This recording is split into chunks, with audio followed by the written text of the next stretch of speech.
என் பேர் ஆனந்தி சார். நான் பிச்சுவாக்க கிராமத்துலேருந்து வரேன். நான் விழுப்புரம் மாவட்டத்தில் இருக்கேன். அம்மா ஊர் விழுப்புரம் மாவட்டம். கல்யாணம் பண்ணி வந்த ஊர் பிச்சுவாக்க கிராமம்.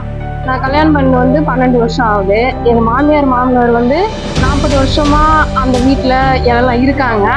அவங்களுக்கு எல்லாமே இருக்கு, கரண்ட் பில்லேருந்து எல்லாமே இருக்கு.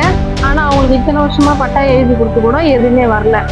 நான் கல்யாணம் பண்ணி 12 வருஷமாகவும் அந்த இடத்துல பட்டா இல்லாமல் அந்த குருபோஸ் வீட்லேயே 40 வருஷத்துக்கு மேலாகவும் இருந்து அதுக்கப்புறம் 12 வருஷமா நாங்கள் இருந்தோம். நான் அந்த பட்டாவுக்காக எல்லா இடத்துலையும் போய் கேட்டு இந்த மனு கொடுத்து இப்போ கலெக்டர் மூலியமா எனக்கு அந்த வீட்டுக்கு பட்டா கிடைக்க போகுது. இப்போ அதனால இப்போ இதுக்கப்புறம் நாங்கள் அந்த இடத்துல ஒரு வீடு கட்டி நாங்கள் ஒரு நல்ல வாழ்க்கை வாழலாம். எனக்கும் 2 பொம்பளை பசங்க. எனக்கு அந்த இடத்துல பட்டா இல்லாததுனால என்னால் ஒரு வீடோ என்னால் எதுவுமே பண்ண முடியல.